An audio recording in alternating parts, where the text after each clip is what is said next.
কোরআনের একটি আয়াত ক্যান্সার নামক রোগকেও সুস্থ করে দেয়। আপনি যদি কোরআনের প্রতি বিশ্বাস রেখে কোরআনের একটি আয়াতের আমল করতে পারেন, আল্লাহ পাক রব্বুল আলামিন আপনাকে সুস্থতার নিয়ামত দান করবেন। আমরা অনেক সময় হতাশ হয়ে যাই, অনেকেই কিন্তু এই আয়াতের আমলটি করে ফায়দা পেয়েছে। কি রোগ হয়েছে ডক্টরও ধরতে পারছে না, বিভিন্ন ভাবে টেনশনে পড়ে গেছে, কোনো চিকিৎসা ডক্টর দিতে পারছে না। এই কোরআনের আয়াতের আমল করে সে ফায়দা পেয়েছে, উপকৃত হয়েছে। এরকম অনেকে আছে, অনেকে আমাদের কাছে ফোন দিয়ে বলেছে।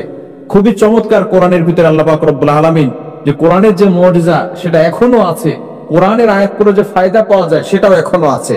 এটা আমরা অনেকে বিশ্বাস করতে চাই না। অনেকে বলে, হুজুর আপনারা কি বলেন? আপনারা বলেন একেবারে সবকিছু ভালো হয়ে যাবে। আপনি যদি কোরআনের প্রতি ইকিন থাকে, বিশ্বাস থাকে, আল্লাহর প্রতি ট্রাস্ট থাকে, বিশ্বাস থাকে, অবশ্যই আপনি কোরআনের থেকে ফায়দা পাবেন ইনশাআল্লাহ।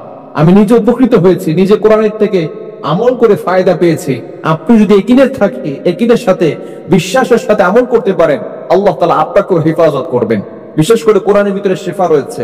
আল্লাহ তাআলা পবিত্র কোরআনুল কারীমের ভিতরে নিজে বলে দিয়েছেন, 15 নম্বর পারা 9 নম্বর পৃষ্ঠার 2 নম্বর লাইন, সূরা বনী ইসরাঈলের 82 নম্বর আয়াতে আল্লাহ তাআলা বলছেন, ওয়ানুনাজ্জিলু মিনাল কুরআন মা হুয়া শিফাউ ওয়া রাহমাতুল লিল মুমিনিন।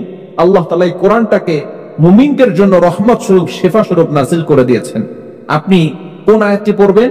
এটা হচ্ছে সূরা আনআমের 17 নম্বর আয়াত, এবং এই আয়াতটি কোরআনের ভিতরে 2 জায়গায় এসেছে, এবং 11 নম্বর পারার 20 নম্বর পৃষ্ঠার 1 নম্বর লাইন সূরা ইউনূসের 107 নম্বর আয়াতে রয়েছে। খুবই চমৎকার একটি আয়াত। আয়াতটি হচ্ছে ওয়া ইয়ামসাসকাল্লাহু বিদুররিন ফালা কাশিফা লাহু ইল্লা হু। এই চমৎকার একটি আয়াতের ভিতরে আল্লাহ পাক রব্বুল আলামিন বলছেন, এটা হচ্ছে আয়াতের প্রথম অংশ, ওয়া ইয়ামসাসকাল্লাহু বিদুররিন ফালা কাশিফা লাহু ইল্লা হু। আল্লাহ পাক রব্বুল আলামিন যদি কাউকে বিপদে ফেলেন, তাহলে আল্লাহ পাক রব্বুল আলামিনের এই বিপদ থেকে কেউ তাকে উদ্ধার করতে পারে না। ওয়া ইউরিদকা বিখাইরিন ফালা রাদ্দা লিফাদলি।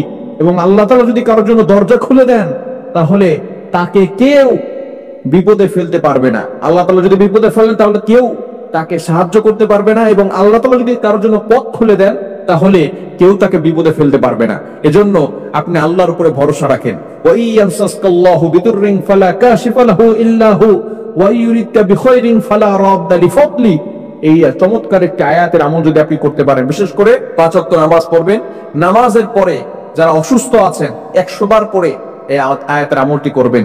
সূরা ইউনূসের 107 নম্বর আয়াত, 11 নম্বর পারার 20 নম্বর পৃষ্ঠা রয়েছে, 20 নম্বর পৃষ্ঠার 1 নম্বর লাইন সূরা ইউনূসের 107 নম্বর আয়াত, ওয়া ইয়ামসাসকাল্লাহু বিদুররিন ফালা কাশিফা লাহু ইল্লা হু। এই চমৎকার একটি আয়াতের আমল যদি আপনি করেন, আল্লাহ পাক রব্বুল আলামিন যত ধরনের অসুস্থতা আছে, আল্লাহ তাআলা সবকিছুই কিন্তু সুস্থ হওয়া সম্ভব। কি বলেন? আল্লাহর প্রতি বিশ্বাস আছে না নাই? আইয়ুব আলাইহিস সালাতু ওয়াস সালাম 18 বছর ধরে অসুস্থ হয়ে পড়েছিলেন। আইয়ুব আলাইহিস সালাতু ওয়াস সালাম আল্লাহর কাছে দোয়া করেছিলেন, রব্বি আন্নী মাসসানিয়াদ দুররু ওয়া আনতা আরহামুর রাহিমিন। আল্লাহ পাক রব্বুল আলামিন আইয়ুব আলাইহিস সালাতু ওয়াস সালামকে 18 বছর পরে সুস্থতার নিয়ামত দান করেছিলেন। বলেন সুবহানাল্লাহ। নিমাজিদের আপনি কল্পনা করতে পারছেন? আমাদের সামান্য পেট ব্যথা হলে, মাথা ব্যথা করলে, একটার পর একটা অসুস্থতা আসলে আমরা আল্লাহর কাছে অভিযোগ করে বসে, আল্লাহ কোন গুনাহের কারণে আমাকে অসুস্থতা দিলা? কত মানুষ সুদ খায়, ঘুষ খায়, অন্যায় কাজ করে, বিভিন্ন ধরনের খারাপ কাজ করে, তাদের কোনো সমস্যা হয় না। আর আল্লাহ, আমি ভালো পথে চলি বলেই আমার এত ধরনের অসুস্থতা, এরকম অভিযোগ করে ফেলি। আইয়ুব আলাইহিস সালাম নবী ছিলেন, আল্লাহ তাআলা পরীক্ষা করেছেন, 18 বছর ধরে অসুস্থ, তারপর তিনি কোনোদিন হতাশ হন নাই। এবং তিনি বলেও নাই আল্লাহ আমাকে ক্ষমা করে দেন, এবং তিনি বলেও নাই যে আল্লাহ আমার রোগকে তুমি ভালো করে দাও, এটা বলে নাই। তিনি বলছেন, রব্বি আন্নী মাসসানিয়াদ দুর, আয় আল্লাহ আমাকে রোগ পেয়ে বসেছে, ও আনতা আরহামুর রাহিমিন, আপনি তো দয়াময়, আপনি তো দয়ালু। He is the most merciful, তিনি হচ্ছেন দয়াময়, তিনি হচ্ছেন দয়ালু। এজন্য আমরা আল্লাহর কাছে দোয়া করব, ওয়া ইয়ামসাসকাল্লাহু বিদুররিন ফালা কাশিফা লাহু ইল্লা হু।